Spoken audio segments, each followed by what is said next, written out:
This November, 24 teams of the best adventure racers in the world will take part in the Outdoor Quest, a 4-day challenge that demands individual excellence and selfless teamwork.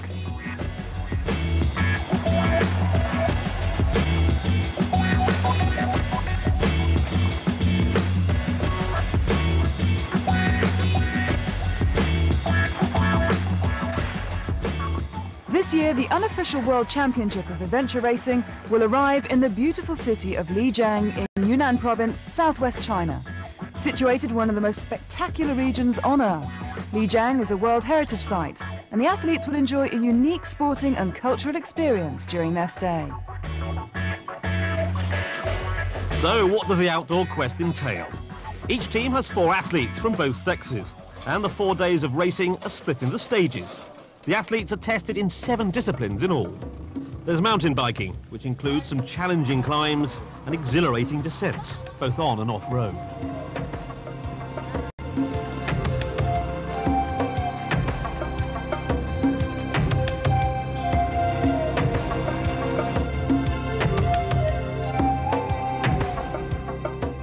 There's trail running through some of the most rugged terrain in the world, with the athletes able to enjoy the physical challenge in spectacular natural surroundings.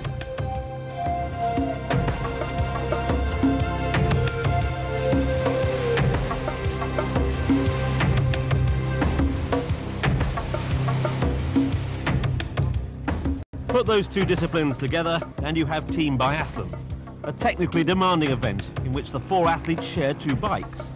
The team need to plan their race carefully to ensure that all members finish the course together.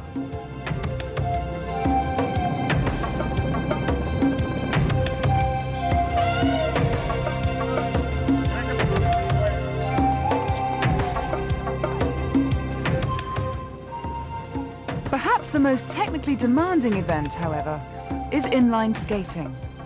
Some, especially the cross-country skiers, are naturals. But for others, it's a new skill that has to be mastered. And of course, there is the water element. Some of the world's best paddlers will be in Lijiang, enjoying a unique opportunity to navigate the Yangtze River in double kayaks. Though there isn't always time to enjoy the view from above the water. Oh, 真是很不幸。 One unique aspect of the challenge is paddling in native boats, which is often one of the toughest sections of the race.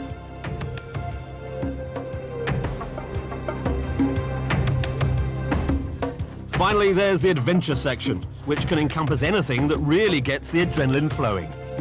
The 7 sports of the Outdoor Quest will challenge the participants' fitness, teamwork and mental strength, as well as their courage.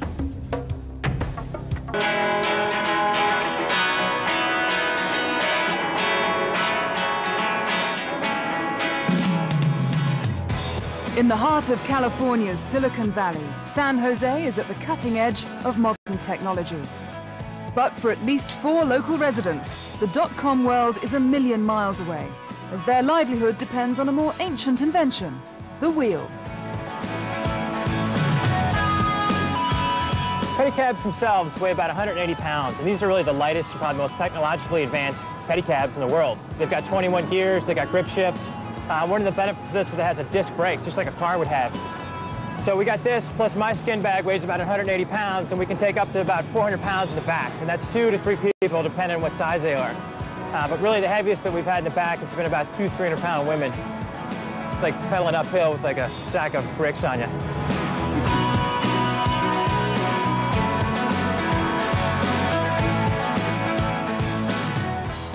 Dorsey and Mike Prindiville are making their first foray into international adventure racing.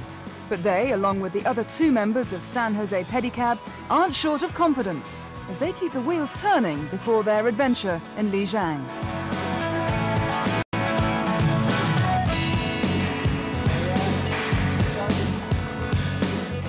I think we've set some aggressive goals, and you got to set goals at several levels, because with adventure racing, you really never know what to expect. I think If you take a look at the different races we've done, you don't know when you start what's going to happen. So our first goal would just be to be competitive. It's easy to go into a race like this on day one and be very excited, but you got to look at teams on day 3 and day 4. Are they going to be excited? We may be in 20th place on day 3, but if we have that excitement, I think we can pick up a lot of teams. I think conservatively we're looking at maybe top 10, but we really won't know until we get there and we see the competition.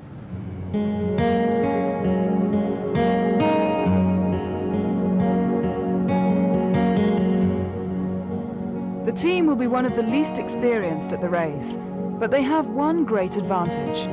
When you have a backdrop like this against which to train, it's not too difficult to find motivation for even the toughest workout.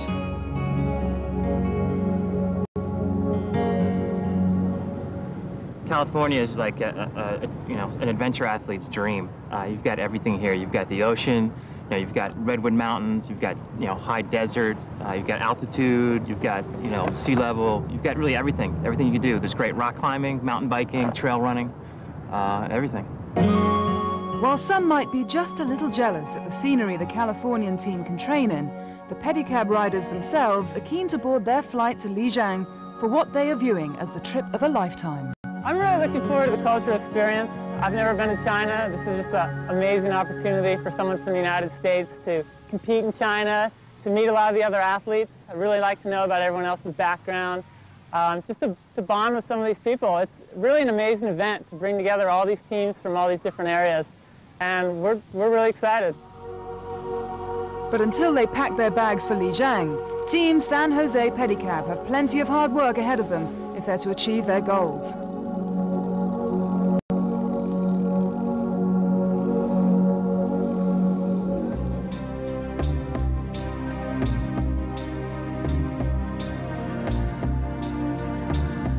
Few places on Earth can match the splendor of Yunnan province in China.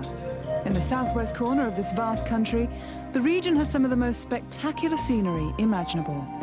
From the beautiful Jade Dragon Snow Mountain, down to the magnificent Yangtze River, and into vast canyons and valleys, the area offers almost every type of geographical feature.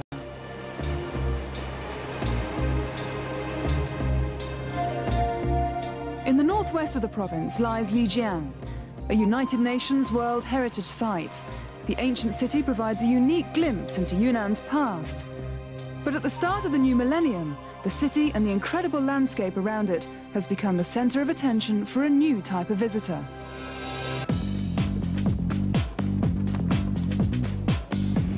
After months of preparation by athletes and organisers, the guests were about to receive their first taste of the warmth and enthusiasm of the local people.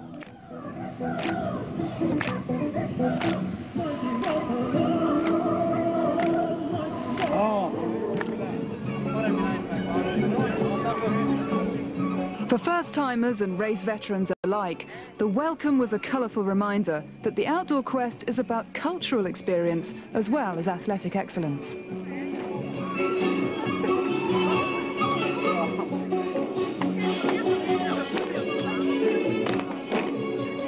It's really beautiful. Wow. Oh, I'm so overwhelmed.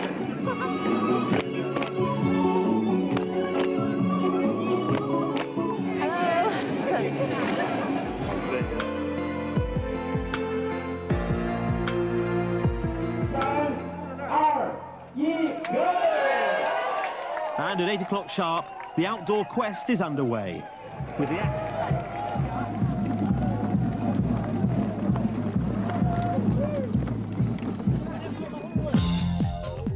Day one consists of a course of 149 kilometers, starting with a run and adventure test around Lijiang's old city, followed by 9.7 kilometers of mountain biking to Lasha Lake. Then it's across the lake in native boats, with bikes on board, and a cycle up and over the hills before the athletes can enjoy a fast descent to the Yangtze River.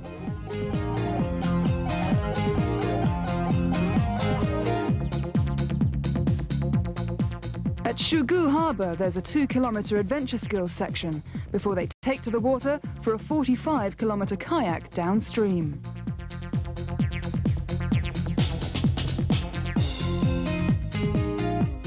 After 3 hours on the water, there's a short run to the famous Tiger Leaping Gorge. Then it's back on the bikes for a 31-kilometer ride to the final transition.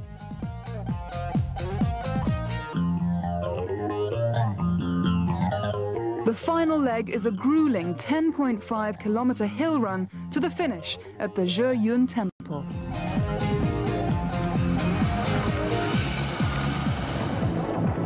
Across the wide expanse of Lasha Lake, 46 small canoes head slowly to the far bank.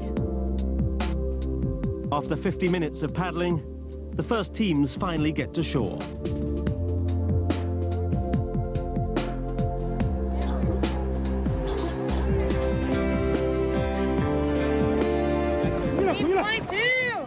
Pedicab in the house. But staying dry and warm wasn't the only challenge posed by the Yangtze.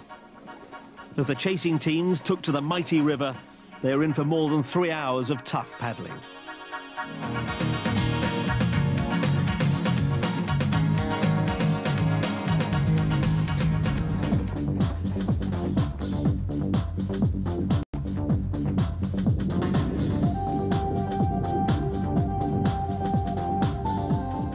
With the race so close, the time spent in transition areas was becoming more crucial. It was... The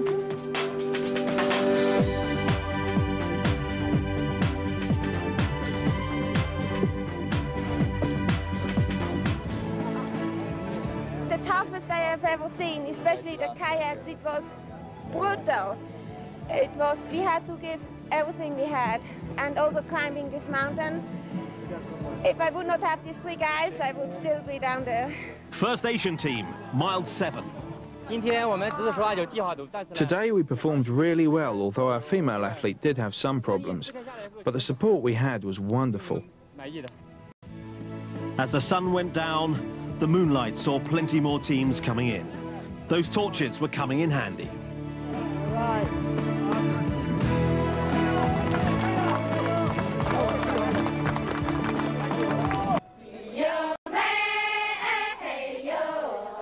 It's early morning at the beautiful Tuanshan Reservoir on the outskirts of Lijiang, and as the mists begin to dissipate in the warm air, race organisers and local Nashi dancers and musicians are already hard at work preparing for the start of Day 2 of the Mile 7 Outdoor Quest 2000. With the air already warming a clear blue sky, it also looked as if heat could be a factor. It's a lot harder than I thought it would be.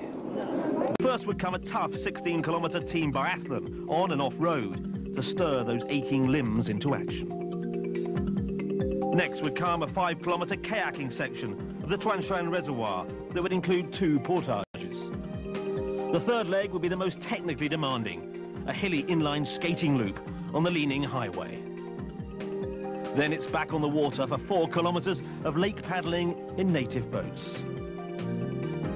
The 5th section is a testing 15.9-kilometer mountain bike ride with some significant climbs and descents. Then comes a beautiful adventure skills section, including canyoneering and rappelling, before the teams take to the road for an 11-kilometer run back into the finish in Lijiang's old town. Down to 9 a.m, the teams lined up.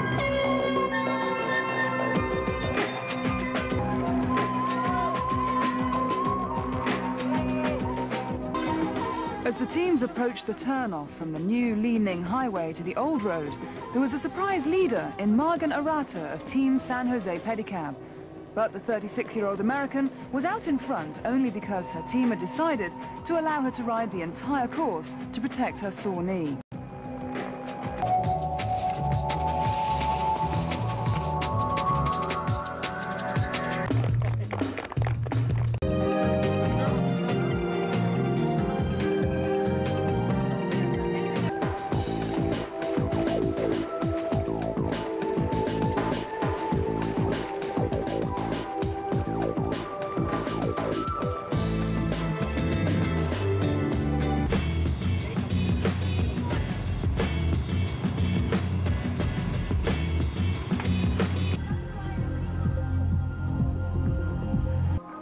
As the rest of the chasing pack, led by Team EADS Bow number 2, started to make their way down the cliff descent, there was just a moment to enjoy some breathtaking views over the area around the Tuanshan Reservoir.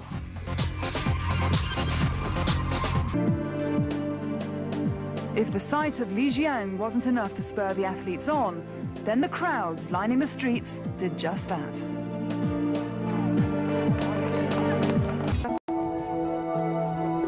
It's 5 a.m. at Cheng Lake, 130 kilometers to the southeast of Lijiang, and in the dark chill of the autumn morning, thousands of spectators are already gathering for the start of day 3 of the outdoor quest.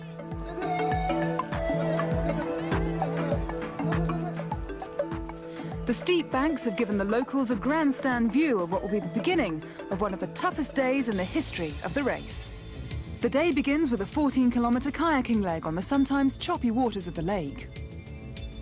Then comes 11 kilometers of trail running, both on and off roads, to the bustling village of Lianguan.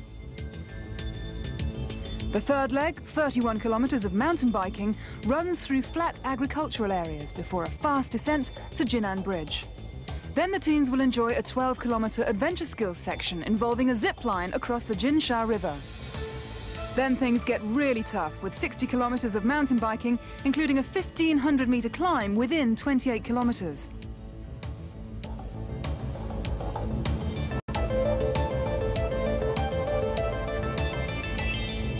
The final leg is a further test of aching thigh muscles, a 12.5-kilometer skate on a wide, flat road finishing at the Hong Kong Monument on the outskirts of Lijiang.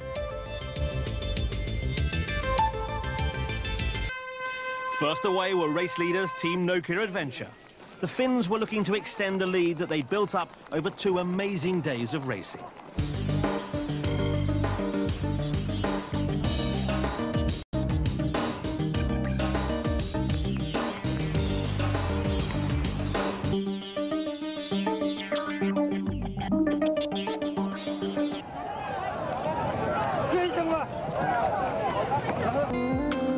As the leaders headed out on the run away from the lake, back at the transition area, a very personal drama was being played out. 36-year-old Margan Arata of Team San Jose Pedicab had decided that her sore knee would not withstand the demands of the day ahead.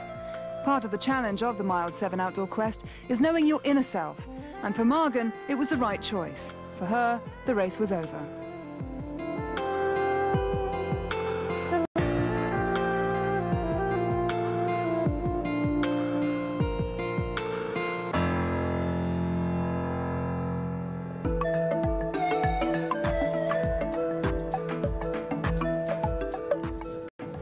Lianguan village was bursting at the seams.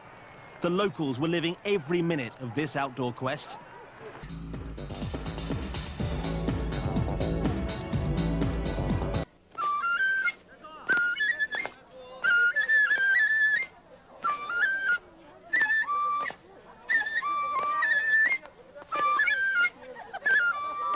Throughout the 3 days, the competitors had been amazed by the numbers that had turned out to watch them, and inspired by the enthusiasm of the local crowds. The course varies from road to goat track and rises 500 meters from the Yunnan Bridge. It's tough, but with the enthusiastic support of the locals, the Finns begin to extend their lead.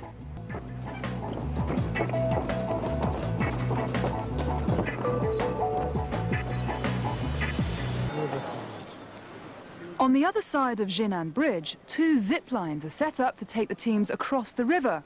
Although whatever happens, the racers are going to get pretty wet.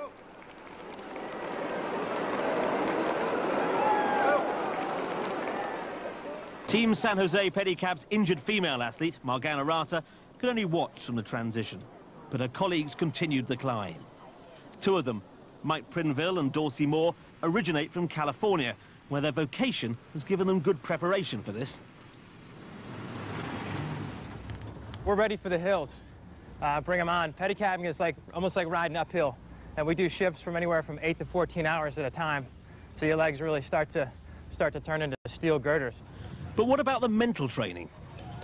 The key for me is just to focus in on the positive, so focus on what doesn't hurt and what I'm doing right rather than the negative, what hurts, and just kind of keep the energy positive and kind of keep it flowing.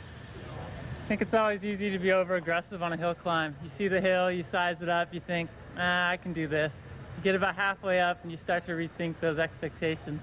For me, it's all about patience, about working all the way through the hill, cresting the top of the hill, keeping a good pace going, good RPM on the cycles, staying in the saddle. I think it's important. get out of the saddle for short spurts, but it's not something you could sustain. So good balance of staying in the saddle and being patient. Actually, I'm a better uphill biker than I am downhill. I'm kind of a pansy on the way down. I tend to ride my brakes, but I like the uphills, but I can get through the downhills.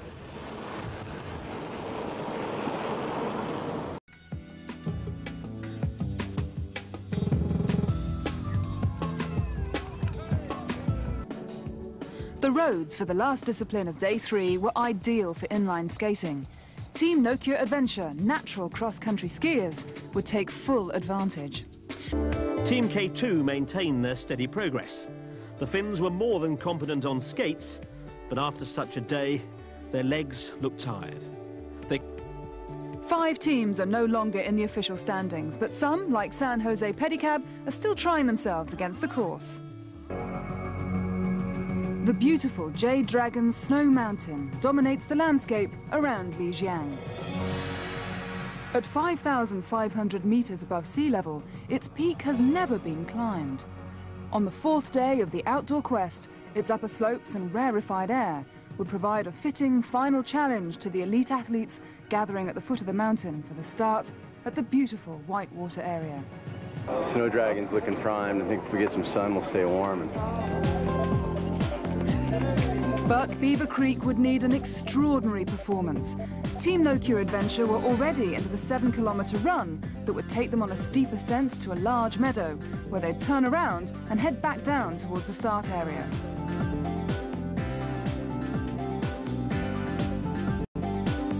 A short run up the riverbed would end with an adventure skills section as the teams scramble up a cargo net onto a bridge, where their mountain bikes will be waiting for the 11 kilometers of Team Biathlon on paved roads up to the lower cable car station of Jade Dragon Snow Mountain. From there, they'd have a steep 2-kilometer climb up the mountain before retracing their steps and running back along the biathlon route for a chilly final wade through the mountain waters to the start and finish line. 57 minutes and 33 seconds after Nokia Adventure had raced off in search of their 2nd consecutive title, the Finns arrived back at the Whitewater Bridge.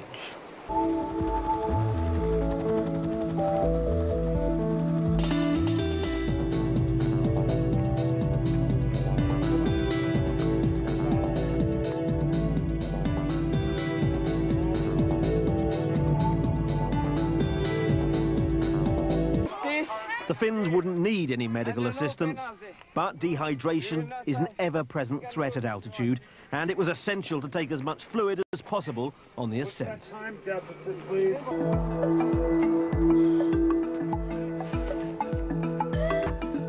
The oxygen pillows were proving to be vital as Nokia Adventure made one final push for the summit.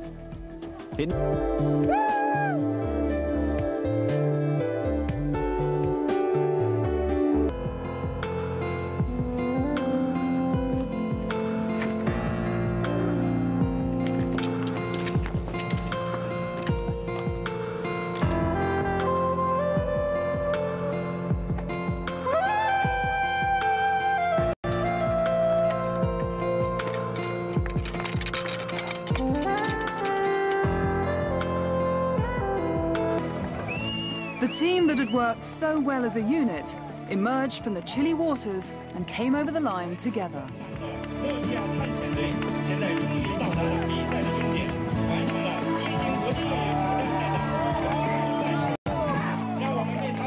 Most of the aches would be gone in a few days. The memories would last longer. The best thing about this race for me was just the people coming out to the course and just, I mean, they were there from like sun up to sundown, just cheering us on all day long, just chanting, you know, Gaio, Gaio, Gaio. It was almost too much, but it was really, really touching. It really almost brought tears to my eyes. Just when you're really tired and you're pulling into town and, you know, you got everybody cheering for you. It was really, really special. I'd love it.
But it wasn't just the scenery that had made Lijiang special. The people, the incredible determination of the athletes, and the challenge itself all make up the elements that contribute to the unique nature of the outdoor quest.